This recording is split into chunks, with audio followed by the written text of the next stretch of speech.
Hi, welcome to Latha's ideas and creativity అండి. తాటి ముంజలండి మా దగ్గర బాగా ఫేమస్. ఈ వేసవి కాలంలో బాగా దొరుకుతాయి. ఇవి తినడం వల్ల చాలా మంచిదండి. శరీర ఉష్ణోగ్రత అనేది బాగా తగ్గిపోతుంది. చూడండి,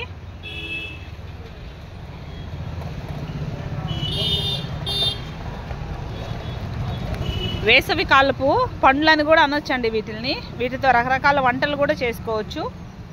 తాటి ముంజలతో పాయసం కూడా చేయొచ్చండి, జ్యూస్ కూడా చేసుకోవచ్చు.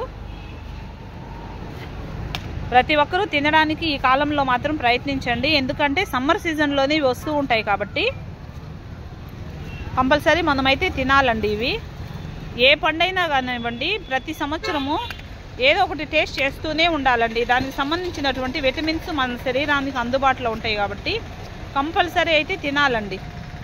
వీటిల్లో చెప్పుకుంటూ పోతే చాలానే ఉంటాయండి, విటమిన్స్ ఉంటాయి. చూడండి, ఈ తాటి కాయలు కోసే విధానం కూడా చాలా టెక్నిక్గా కోయాలండి. చూడండి, ఆ బ్రదర్ గారు ఎలా కోస్తున్నారో. మనలాంటి వాళ్ళు కానీ చేస్తే తెగిపోద్దండి. కాబట్టి మనం చాలా జాగ్రత్తగా అయితే తీయాల్సి వస్తుంది. ఎక్కడ తెచ్చారు బ్రదర్ ఇవి? ఎక్కడ తెచ్చారు? పాటూరులో తెచ్చారంటండి. ఎట్లాగా కొంటారు మీరు ఇవి? ఎట్లా కొంటారు? చెట్టుకి 50 రూపాయల లెక్కన కొంటారంటండి. అంటే ఎన్ని కాయలు వచ్చినా కానీ 50 రూపాయలేనా? ఎన్ని కాయలు వచ్చినా 50 రూపాయలు అంటండి. చక్కగా అయితే తినాలండి ఇవి. ఒక కాయ ఎంత పలుకుతుందన్నా అయ్యా రేటు? 50కి 4 కాయలు అంటండి. ఎన్నో విటమిన్స్ అయితే ఉంటాయి ఇందులో.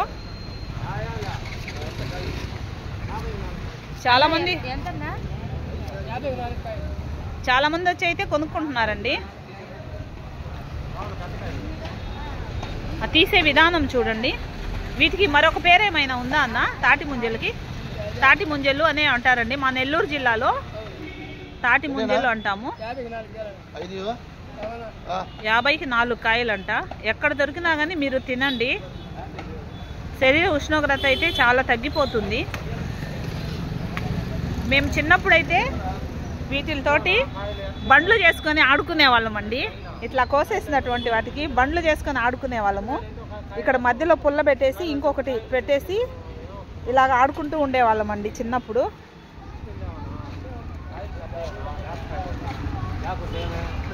ఇది ఇలాంటి షాప్ మళ్ళీ పక్కన కూడా ఉందండి ఒకటి. పక్కనే అండి మళ్ళీ ఇంకొక షాప్ ఉంది. మీ దగ్గర ఎంతన్నా ఇవి? 50 రూపీస్కి 4. ఎక్కడి నుంచి తెచ్చారు ఇవి మీరు? పాటూరు నుంచి తెచ్చారండి, నెల్లూరు జిల్లా పాటూరు. వీలైనంత వరకు ఈ సమ్మర్ సీజన్లో ఇవి తినడానికి ప్రయత్నించాలండి. శరీర ఉష్ణోగ్రత అయితే చక్కగా మనకు తగ్గిపోతుంది. ఓకేనండి, ఉంటానండి. బాయ్ అండి.